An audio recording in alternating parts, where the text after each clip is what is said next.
Debates remotos. Bem-vindos ao debate online de hoje, organizado pela STUP e apoiado pelo CNAF.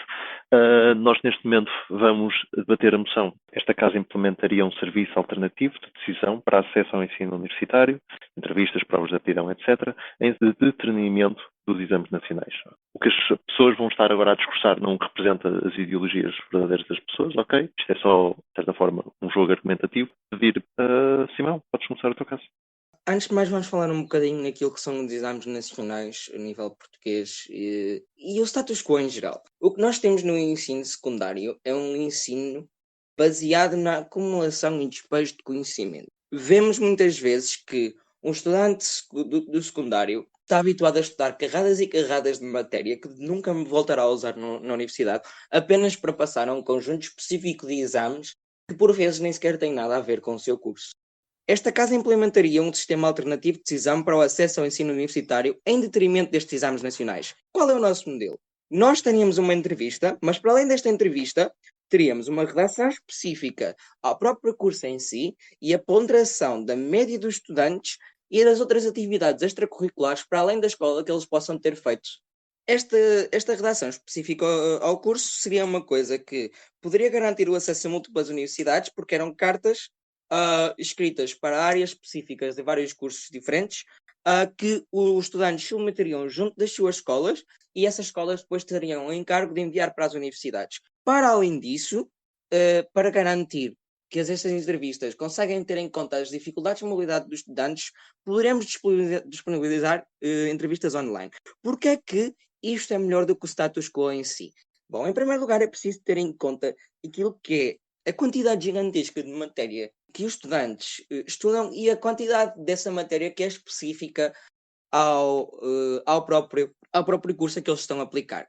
Quando o que vemos é, muitas vezes, ao longo do seu ensino secundário, o estudante acaba por decidir até ou mudar de área, e pode continuar e mudar de área tipo de conhecimento científico, por exemplo, está em ciências e vai estudar para o curso de humanidades, como aconteceu comigo, ou até mesmo estudar numa coisa minimamente tangencial e apenas um dos seus exames é que se aplica. Retirando a necessidade dos exames, tiramos esta ansiedade que o estudante experiencia ao longo do ano, especialmente durante os exames, garantimos um mais fácil, um mais justo acesso do estudante, porque nem todos os estudantes têm as mesmas condições socioeconómicas e as mesmas condições para conseguirem estudar também esta quantidade gigantesca de matéria. Para além de estarmos a dar não é bem um facilitismo em si, estamos a garantir que aquilo que o estudante estuda é específico àquilo que ele querá estudar. Parece-me que o teu problema não é com os exames itself, mas que exames são pedidos para aceder a certos cursos. O meu problema é obrigar os estudantes a fazerem um conjunto gigantesco de exames, quando apenas um exame em si poderia ser usado para garantir o acesso a um curso. O meu problema é forçar um estudante a estudar todo um conjunto de generalidades que não lhe serão úteis no futuro e criar um tema de stress e ansiedade e pressão sobre este estudante, quando ele poderia muito mais facilmente fazer uma redação específica ao seu curso em casa, que estaria muito mais orientada aqui à zona que ele quer estudar e que, além disso, retiraria toda esta questão do stress e, em vez de avaliar como é que um estudante funciona sob pressão após anos de acumulação e despejo de matéria, avaliaria o seu conhecimento específico àquilo a que ele quer estudar. E é isto que nós devemos, promover. Para além disso, as próprias entrevistas em si poderão garantir que o estudante de alguma forma não esteve a copiar ou pedir a outra pessoa que usou a redação por si. Poderão enaltecer outros pontos que o próprio ensino secundário não está habituado a valorizar. Exemplos disso, também usamos aquilo que é as atividades extracurriculares ou o suposto extracurrículo do estudante. Um estudante que, por exemplo, possa ter feito voluntariado ou possa ter trabalhado em outros sítios, etc. E estamos a priorizar esse tipo de coisas. Quando na entrevista priorizamos uma pessoa que seja capaz de sair-se bem em relações interpessoais, etc., nós estamos também a promover essa necessidade que existe para além do estudo em si, essa capacidade extracurricular que muitas áreas, por vezes, têm necessidade de soft skills e não existem e não são promovidas no nosso ensino. Muito obrigado, Simão, pelo teu discurso. Chamo agora o líder da oposição para iniciar o seu discurso. Ok, muito bem. Boa tarde a todos. Gostava, em primeiro lugar, de explicar qual seria o meu ponto de clarificação que estava a perguntar agora ao Simão, mas se calhar um bocado fora de tempo. O ponto era sobre qual seria a ponderação sobre a redação, a entrevista, a média, as atividades extracurriculares. O que me deixa uma grande questão, porque isto já ia levar um dos meus argumentos de qualquer forma, que é, existe uma grande subjetividade ao implementar modelos alternativos, nomeadamente o modelo que ele propõe, que é, os exames nacionais existem para assegurar que, ok, há escolas públicas e privadas, ok, há professores diferentes, há professores mais simpáticos, há professores que descascam um bocado nos alunos. Portanto, existe uma grande subjetividade em todas as escalas e em todas as situações. Portanto, os exames nacionais são um fator normativo, são uma coisa que normaliza as notas das pessoas, porque embora eu possa ter as notas, dependendo do meu professor, um bocado abaixo, um bocado acima, o exame nacional vai-me puxar para o meu verdadeiro valor, ou pelo menos para um valor mais perto daquilo que é esperado a nível nacional para todas as pessoas. Porquê? Porque o ensino é público e obrigatório. E isso leva a que exista uma obrigação de ser justo, e ser justo é uma questão de ser igual. Ou seja, ser igual para as pessoas, porque eu não posso estar a fazer testes com uma dificuldade equivalente, a tipo 4 pontos de dificuldade, e outra pessoa faz um teste com 2 pontos de dificuldade, e depois ambos competimos à mesma universidade. E, portanto, nós achamos que este sistema não funciona, e é por isso que os exames nacionais vêm corrigir esse sistema. Então, no ponto deles, em que existe esta relação, esta entrevista, esta média, estas atividades extracurriculares, e que não nos dizem sequer qual será a ponderação, nós podemos muito bem assumir que a ponderação será deixada livre para as universidades, que seria um dos melhores casos que o governo poderia correr, porque nesse caso podem defender a liberdade das instituições de escolher o melhor para si, o melhor para os seus alunos, aquilo que acham melhor. A verdade é que mesmo nesse melhor caso, isto não nos corre muito bem, porque volta a haver injustiça.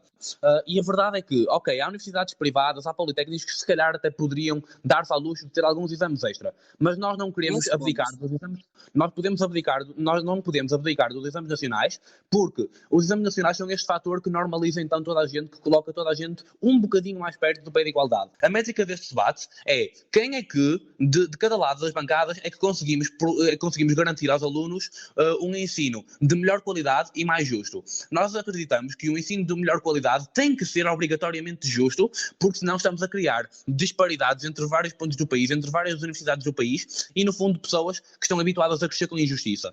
Nós achamos que a única forma de termos justiça é se houver um sistema de cheques, ou seja, em que mesmo que as minhas notas sejam inflacionadas ou que as minhas notas sejam prejudicadas de forma injusta, possa haver um fator que me volta a repor um bocado da minha natureza, da minha verdade. E, portanto, nós precisamos de ter isto, porque lá está, como o ensino é público, é preciso haver uma accountability perante os contribuintes, perante os pais e perante os alunos, que são todos os cidadãos, e, portanto, no público nós conseguimos ter isto, nos exames nós conseguimos ter isto, e no método deles, qualquer pessoa vê, olha, este gajo por acaso parece um bocado otário na entrevista, se calhar não o vou querer, ou, olha, este gajo parece um bocado otário, mas por acaso é filho do meu amigo, vou deixá-lo entrar.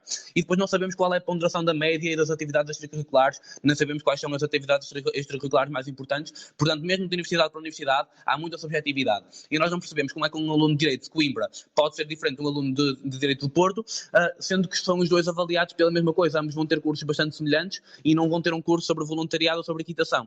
Se tu achas que estás a retirar a injustiça com os teus exames, explica-me porque é que escolas com piores condições socioeconómicas têm sempre médias muito, mas muito mais abaixo daquilo que é a média nacional. Se estás tanto a retirar essa injustiça, não existe essa influência? Existe certamente uma influência de escolas que têm melhores capacidades de ensino. E nós, obviamente, enquanto um Estado que é democrático, queremos o melhor para todos e queremos ajudar a população a ter, nomeadamente, um elevador social. A verdade, porém, é que nós podemos ter escolas com baixas condições socioeconómicas em zonas mais rurais, por exemplo, ou mais degradadas, e, portanto, nessas zonas, se calhar os professores não são tão bons, se calhar os alunos têm problemas fora da escola que não os deixam estudar tanto. A verdade é que, se eles realmente se esforçarem, se eles realmente adquirirem os conhecimentos, por pior que o professor seja, ele vai poder chegar ao exame e ter uma nota brilhante e subir os valores. E no vosso sistema isso não há. No vosso sistema, por ele ser um pobre, por ele se calhar ser de uma minoria étnica, ele chega à universidade e o pessoal diz, não obrigado. E, portanto, no nosso sistema, sistema em que nós conseguimos garantir que temos exames nacionais que são, por um lado, objetivos, ou seja, há menos cunhas, há menos disparidade de zona para zona, de escola para escola, de universidade para universidade, portanto, é mais objetivo, e ser objetivo é bom, porque lá está a grande igualdade e justiça a todos. Temos então este fator que é um equalizer, que é necessário e é a única coisa que faz sentido para um sistema público, para um sistema democrático. E, portanto, nós não achamos que seja necessariamente mutuamente exclusivo. O que é que vocês nos trazem? Os alunos, se calhar, devem ser avaliados por outras competências, por exemplo, a sua capacidade perante uma entrevista, as atividades extracurriculares. Ok, as universidades podem ter, então, um maior, tipo, sei lá, um sistema de bolsas, um sistema de vagas extra para acolher alunos que agem, de facto, que são mesmo meritórios e que, se calhar, não atingiram a média por causa do exame. Mas a verdade é que o exame se tem que manter numa categoria muito geral para toda a gente, para que consiga regular as notas, para que consiga proteger as pessoas destas injustiças que podem haver de escola para escola. Portanto, nas universidades privadas, ok, tem uma certa margem de manobra. Nas universidades públicas, são o nosso dever mantê-las justas, são o nosso dever mantê-las iguais. E, portanto, vamos ver então as alternativas. Terão mais custos de logística. Porquê? Porque se vocês tiverem exames para cada universidade, se vocês tiverem entrevistas, tiverem redações, etc., vão ter que haver critérios, porque nós vivemos num país que obriga a que exista uma certa accountability mesmo nos privados. E ainda bem, porque isto é para garantir a justiça. Portanto, vendo que o nosso país está todo orientado para isso, sabemos que se houver um sistema como o vosso, vai ter que haver este sistema de tentar, ao menos, vigiar. Mas a verdade é que isso, primeiro, não vai ser possível porque são demasiados cursos, demasiadas universidades e mesmo os agentes públicos não conseguem vigiar tudo, e isto vai ter enormes custos para tentar vigiar as pessoas, para mandar fazer examinações às provas que as universidades dão. E, portanto, tem também um sistema que é mais subjetivo, que é aberto a cunhas, que é aberto a preferências, que é aberto a racismo, que é aberto a discriminação, e, portanto, nós achamos que o nosso sistema, enquanto temos um fator normalizante, ainda que dando abertura para outras possibilidades, é muito melhor que o vosso. Muito obrigado. Orgulho no Porto. Muito obrigado, Alex, pelo discurso. Chamo agora, então, a Micarla, o adjunto do Primeiro-Ministro, para falar. Primeiro, a realidade já é de universidades que não têm essa preocupação toda com os estudantes, justamente por haver esse distanciamento. Elas acham que não tem obrigação nenhuma de estudantes, porque elas sequer fazem o vestibular deles e deixam essa característica na mão de um exame nacional, onde muitas vezes é extremamente mal feito, prejudica completamente os estudantes e a universidade só está interessada em preencher vagas. A partir do momento que a gente muda esse status quo, a gente muda a relação entre universidade e aluno, porque a partir desse momento, vestibular são provas que são feitas para entrar na universidade. Porque a partir desse momento, as universidades vão ser obrigadas a ter esse caráter individual com o aluno que não existe hoje em dia. Vocês falam sobre pé de igualdade. Sabe o que não é pé de igualdade? É quando a gente tem um exame nacional onde pessoas de baixa renda ou que não estudaram em boas escolas ou que não têm acesso a cursos vestibulares ou cursos preparatórios para esse exame nacional, elas não conseguirem ter a mesma média de pontos de outras pessoas e terem que ficar trabalhando com base na meritocracia para conseguir colocar na cabeça delas que elas vão passar em uma universidade federal. 56% dos estudantes trocam ou abandonam a universidade todos os anos. É por isso que a gente precisa implementar um sistema pelo qual o Simão ele trouxe aqui, porque é um sistema que vê o aluno através da nota dele, vê o aluno pela iniciativa dele, por quem ele é, não só pela nota dele. Como a gente resolve essa questão da renda com alunos mais pobres? A gente deixou bem claro que essas universidades vão continuar tendo questões de isenção para esses alunos e também a partir do momento em que eu não preciso estudar para 500 matérias, para mim vai ser muito mais fácil conseguir chegar ou no meu professor de classe de português ou de matemática ou em um professor específico que me dê uma aula específica sobre a matéria que eu quero entrar na universidade.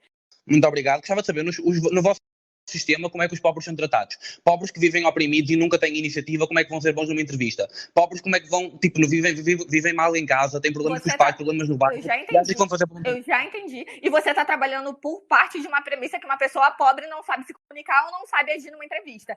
Isso é completamente distópico. Uma pessoa ela pode não ter tido o melhor ensino do mundo, saber se comunicar e saber ir muito melhor numa entrevista do que quem teve ensino educacional ao longo da vida. Até porque porque as pessoas hoje em dia no Enem, elas também já são tratadas com base na sua realidade a partir do momento que essas pessoas entram por cota. Então, não, essas pessoas elas não vão ser destratadas elas não necessariamente vão ser destratadas em entrevistas, porque a entrevista também não vai ser o único partida para aquela pessoa entrar na universidade.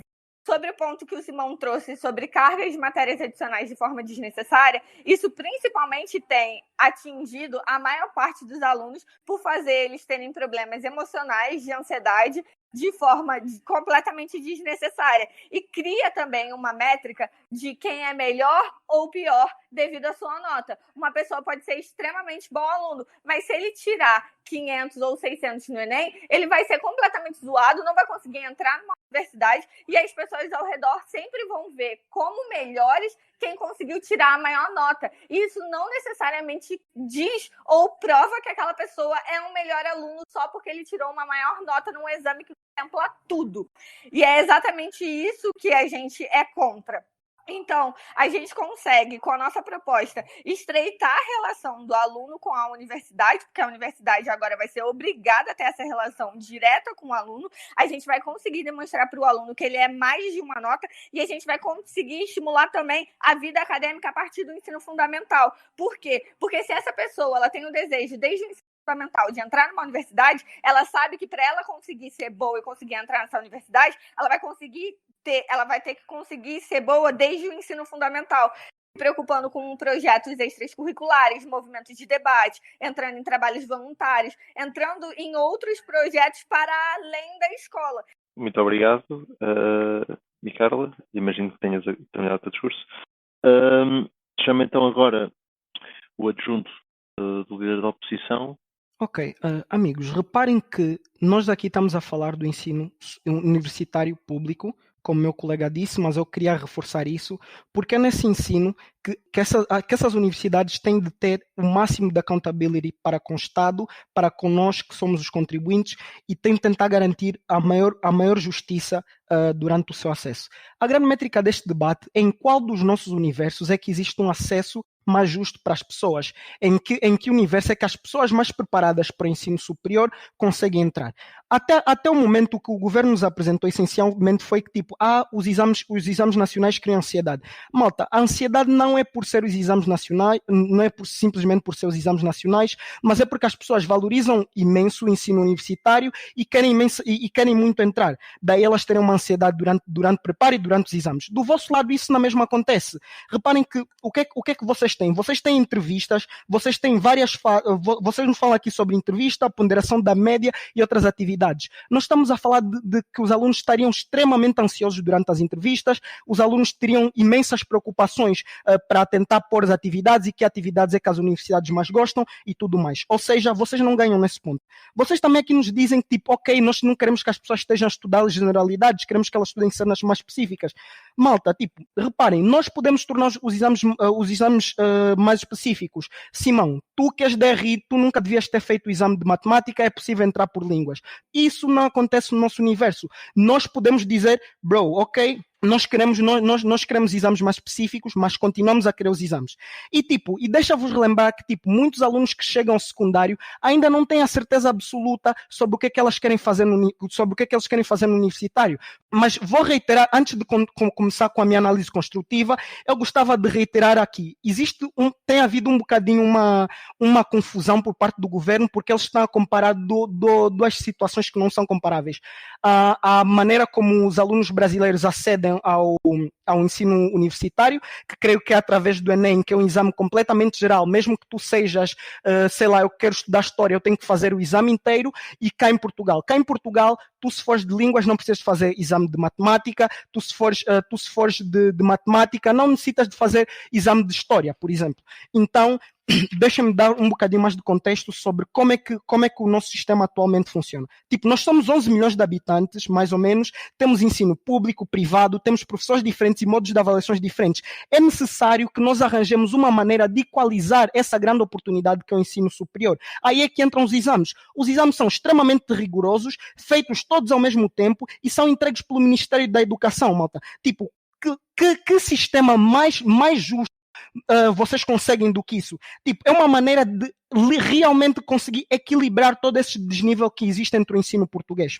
E eles, de certa maneira, não são perfeitos, nós admitimos isso, mas são muito melhores do que a alternativa que vocês nos dão. O que vocês nos dão é uma alternativa em que, literalmente, cada universidade iria decidir os seus critérios, ia fazer os seus exames, e esta mesma universidade é que escolheria. Número 1, como é que nós garantimos que essas universidades estão a ser o mais imparciais possíveis, essas universidades estão a ser o mais rigorosas possíveis a dar acesso a esses alunos? Nós teríamos que investir, teríamos que pagar muito para inspetores ir nessas universidades, etc. Isso é um gasto que não existe do nosso lado. Por quê? Porque nós temos apenas um sistema e esse sistema é avaliado, é entregue da mesma maneira para todos os alunos. Agora eu vou entrar um bocadinho mais nos meus pontos construtivos. Gostava de explicar como é que é o ensino universitário e porque é que os exames, de certa maneira, são adequados, são um meio adequado para acesso ao ensino universitário. Malta, não vamos aqui tentar fingir que, ok, na universidade nós temos boa prática, não. O ensino universitário é teórico. Por quê? Porque ele tem em vista o segmento.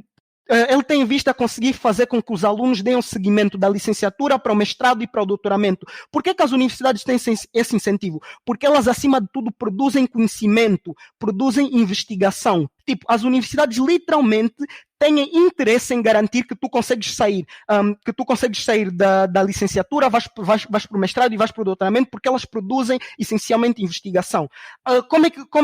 Em que sentido entra aqui os exames? Os exames entram o facto dos exames serem dessa maneira, serem um teste avaliativo, fazem com que tu tenhas uma visão do que é que vai ser, de como será o teu tipo de avaliação quando entras no ensino universitário. Isto é simplesmente factual, manos, isso é verdade. Ou seja, os exames acabam por dar um certo preparo para esses alunos, o que garante que as pessoas que conseguiram passar o exame, de certa maneira, são marginalmente mais capacitadas para conseguir avançar nas próximas fases do ensino superior. E só para deixar claro, nós queremos exames mais específicos, sim. Nós achamos que pessoas da RI não deviam fazer exame de matemática, sim. Mas nós achamos, acima de tudo, que os exames devem permanecer porque eles são um grande equalizer de acesso ao ensino superior. Muito obrigado por me ouvirem. Muito obrigado, Eran, pelo teu discurso. Chamo agora o Rosmaninho para começar o caso do segundo governo. Rosmaninho. Ok, estão todos a ouvir-me, então vou começar. Muito obrigado. Temos de perceber claramente que temos aqui em oposição, senhoras e senhores deputados, aquilo que é o status quo e, basicamente, tudo aquilo que nós vamos querer evitar, e já vou explicar porquê, e um método inovador, um método diverso que vai permitir, isso sim, ao contrário do que nos vem tentando dizer a oposição, que é a manutenção do Estado atual, isso sim vai-nos permitir a justiça, vai-nos permitir a igualdade, vai-nos permitir também um maior rigor naqueles que são os nossos futuros profissionais. Tentando escalculizar aquilo que eu vos trago. Eu vou-vos trazer 3 categorias muito importantes, ok? Que são os impactos que isto vai ter na vida do próprio estudante, os impactos que isto vai ter na vida das universidades e os impactos que isto vai ter ainda na sociedade. 3 grupos e 3 setores fundamentais que vão ser influenciados por esta que é a nossa proposta de trocar o sistema de entrada através dos exames nacionais por outros que vão ser sistemas definidos pelas próprias universidades. Vamos começar por definir aquele que são as diferenças e que são as consequências que vão existir no próprio estudante. Ora, o aluno vai poder deparar-se com uma maior diversidade, ok? Com um maior conjunto de oportunidades, porque vai haver e continuam a existir todos os cursos, só que simplesmente o aluno não vai ter de estar sujeito àqueles exames específicos, não vai estar sujeito àqueles exames específicos do IAV e do Ministério da Educação, que são aqueles 4 ou 5 exames, estou obviamente aqui a usar uma força de expressão, e com esses exames vai entrar nesses cursos. Não, o aluno vai poder ele próprio entrar em contacto com quem vai formá-lo, com quem tem a obrigação de o formar em todos os anos seguintes da sua licenciatura e do curso superior. Portanto, importante ao nível da diversidade, do pluralismo, da abrangência, ok? E vai então assim responder às necessidades de cada um de nós, de cada um dos nossos cidadãos que vão ser então o amanhã, que vão ser o futuro, que são os nossos jovens, os nossos estudantes. Vamos poder submetê-los às condições que são mais próximas para assegurar o seu futuro profissional. Porquê? Porque vão ser capazes de realizar uma preparação mais eficaz, uma preparação mais vocacionada para aquele que é o seu futuro. Isto é muito importante para o próprio estudante. E em que sentido é que isto surge? Isto liga-se plenamente àquela que é a nossa segunda grande linha de ação, que é a própria universidade, que é a própria instituição de ensino superior. Nós temos de perceber, e a oposição tem de reconhecer isto e reconheceu na primeira OP, e eu vou então esclarecer porquê, é que nós estamos a tocar no que toca ao campo das universidades, num aspecto muito importante que é que é a liberdade de iniciativa no ensino superior, que é a liberdade de ensino, a liberdade de métodos das universidades, ok? Em que basicamente as universidades têm todo o direito e todo o dever até de selecionar, ao abrigo desta liberdade de métodos constitucionalmente consagrada, selecionar aqueles que são os melhores para si e não aqueles que foram simplesmente os melhores num exame que durou 3 horas, em 2 exames ou em 3 exames que foram feitos no ensino secundário, ok? Portanto, esses exames que podem eventualmente correr muito mal aos estudantes. Porquê? Porque até são mais imaturos. Porquê? Porque são muito jovens. Porquê? Porque efetivamente poderão não estar suficientemente preparados naquela altura e até eram maus alunos no secundário, mas vão ser alunos brilhantes no que diz respeito à universidade e no que diz respeito ao seu futuro profissional. E nós não podemos nem devemos prejudicar de forma alguma. Eu vou aceitar os POAs no fim, pessoal, aos 6 minutos. Portanto, nós não devemos prejudicar de forma alguma aquelas que são as suas hipóteses de conseguir vingar na vida e de conseguir seguir o futuro profissional que realmente deseja, ok? Não os devemos sujeitar à obsessão da média. Porquê que é importante a autonomia do ensino superior, ok? Tu tinhas-me dado a entender que esta autonomia das universidades em exagero pode ser perigosa. Não, eu digo-te o contrário. Esta autonomia das universidades vai ser até fundamental e fulcral, porque é bom que existam estas disparidades, que existam estas divergências, que existam estas nuances entre faculdades. Mais uma vez repito, nós aqui queremos pensar mais além. Não estamos a falar da escola secundária. O ensino superior caracteriza-se pelo passo seguinte, pelo ambicionar novos mundos. E, portanto, tem de haver essa seleção, tem de haver essa triagem, tem de haver métodos próprios, de acordo com critérios pedagógicos, de acordo com critérios científicos, definidos por cada uma das instituições de ensino. A instituição de ensino deve variar de um lado para o outro. Pode e deve. A instituição de ensino deve ser reconhecida por aquilo que é e pelos alunos que tem e, portanto, deve escolhê-los, mais uma vez, com os seus métodos justos, critérios pedagógicos, científicos, académicos, decididos pela própria universidade ou pela própria instituição de ensino. Dizer-vos muito importante que estes profissionais intelectualmente protegidos e outras categorias profissionais implicam elevada formação. E isso implica que exista liberdade, implica que exista autonomia das instituições para os formarem. Características pessoais, aptidões, fatores de diferenciação e promoção individual pesam muito para inovar, para pensar fora da caixa, para se ingrarem na vida, para destacarem-se, para inovarem, ok? Para, efetivamente, conseguirem responder aos mercados cada vez mais competitivos e saturados como são os atuais. Discriminação existe mais no vosso sistema do que no nosso. Como eu vos disse, nós defendemos a igualdade e, sobretudo, temos de pensar na sociedade, ok? Vamos formar pessoas mais felizes, vamos formar pessoas com mais sentido de cidadania, pessoas que se vão desenvolver não só academicamente, mas também pessoalmente, e isso é muito, muito importante, ou seja, a própria pessoa conseguir perceber aquilo que pode fazer no mundo, aquilo que pode fazer para mudar. Muito obrigado. Muito obrigado, Rosmaninho, pelo teu discurso. Chamo agora o primeiro orador da segunda oposição, Dan. Sobre o caso do segundo governo, nada contra as universidades impor os valores dentro dos seus estudantes, mas isso é errado de fazer para quem está fora da universidade, você exigir algum valor específico para aceitar essas pessoas, porque primeiro elas nem conhecem quais são os valores dessa faculdade porque não viveram nelas, e depois seria demasiadamente injusto que cada universidade tivesse um valor de entrada específico, porque o que é que acontece? Vagas para ensinos superiores é uma realidade, elas são limitadas, então existe uma necessidade de exame. Então, o primeiro ponto aqui é que a objetividade para os alunos que almejam a universidade é melhor no nosso cenário da oposição. A primeira oposição fala muito da subjetividade na forma que as universidades escolhem, mas eu quero especificar aqui como o principal stakeholder desse debate, que é os estudantes que almejam a vaga na universidade, são afetados com o cenário do governo que a primeira oposição não explora tanto. O que é que importa? O que é muito bom de viver no mundo? Uma legalidade, as regras do jogo serem delimitadas, claras e muito específicas do que você precisa fazer para ter algo. A partir do momento que a gente não tem isso, a gente deixa os alunos numa posição muito difícil, porque o que mais importa para um estudante, seja ele pobre, seja ele negro, seja ele fraco, forte, inteligente, inseguro, o que for, é informações extremamente claras do que ele precisa fazer para atingir aquele objetivo. Então, o Exame Nacional já ganha desse cenário do governo, porque simplesmente ele é claro, objetivo e legalista de especificar o que você precisa fazer para ganhar, porque a gente acaba evitando uma série de problemas, porque olha só, sobre o caso dos estudantes pobres que têm dificuldade, que a Micarla falou muito, essas injustiças não é obrigação da universidade nem do sistema da educação sozinha resolvê-las, mas cabe ao Estado dar o assistencialismo que se fizer necessário para o mundo não ser injusto. Uma eficaz política de redistribuição de rendas, educação pública de qualidade, todas essas questões cabe ao Estado, não é deixando o sistema injusto e subjetivo como o governo propõe, que a gente sequer vai corrigir a desigualdade no mundo. Mas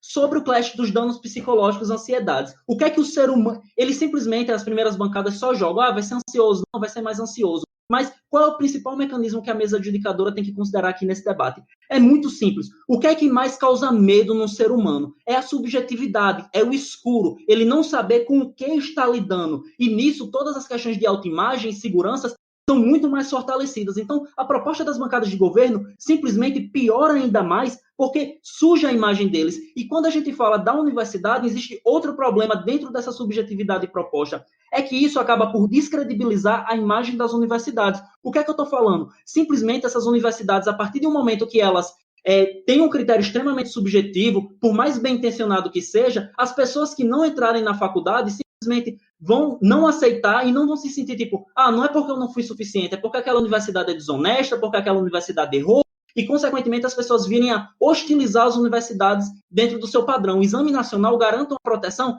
de afastar. A universidade ensina, sim, os seus valores para os estudantes, mas depois que eles entram, a forma de ingresso tem que ser da forma mais isonômica possível e respeitando a legalidade de ser muito claro o que você precisa fazer para entrar. A primeira oposição fala sobre a injustiça de você simplesmente favorecer pessoas que tenham seu interesse, mas eu acredito que eles pegam o pior cenário do governo. Vamos pegar o melhor cenário do governo, que as universidades são extremamente honestas. Porque ainda assim seria problemático esse sistema de entrevista?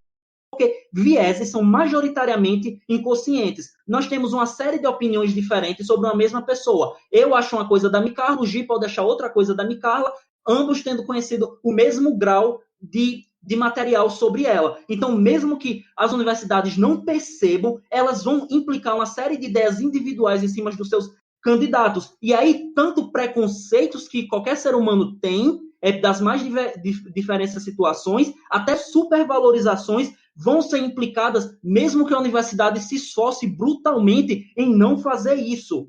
Esse debate também é sobre educação básica. Educação básica, os pilares, as coisas que as pessoas são formadas e ensinadas. E como é que isso impacta na vida estudantil? Porque a educação básica tem a função não só de preparar você para a universidade, mas formar cidadãos melhores. A partir do momento que a proposta do governo passa, a gente reduz a necessidade dos estudantes focarem nas mais diferentes disciplinas. E o que é que isso implica? Pessoas que não têm certeza, mas acham que devem ir para a área de... Eles passam a acreditar que não devem focar tantos em humanidades, então eles passam a ter menos acesso e esforço em aprender a história do seu país, questões sobre sociologia, filosofia, todas essas questões, e, pelo outro lado, pessoas que têm um maior interesse em ciências humanitárias passam a relegar menos atenção em conhecimentos básicos de ciências exatas, como vacinas, cálculos básicos, e isso importa muito que um cidadão tenha conhecimento básico sobre as mais diferentes áreas. Se a educação pública e privada tem falhado em passar esse conhecimento básico, corrijamos isso, mas é importante que o estudante tenha sua formação toda pautada em ele ter uma mínima compreensão de humanidades, uma mínima compreensão de ciências exatas, e isso é muito importante porque, mesmo que a gente perca algumas coisas no ensino superior, outros conhecimentos básicos ficam, e no final a gente acaba por criar profissionais melhores, porque quanto maior a visão disciplinar dele, melhor para até o exercício da sua área mais importante. Agora, outra questão.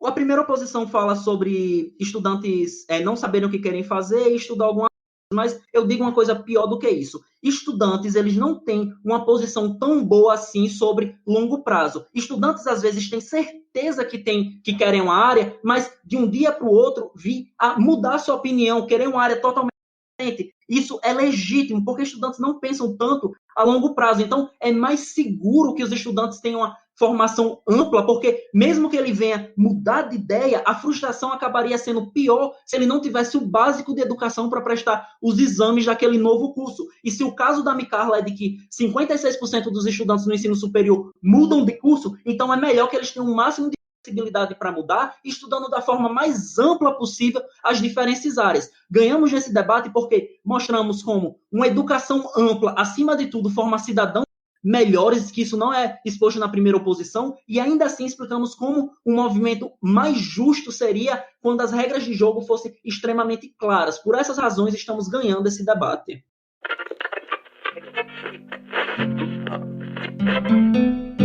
Debates remotos.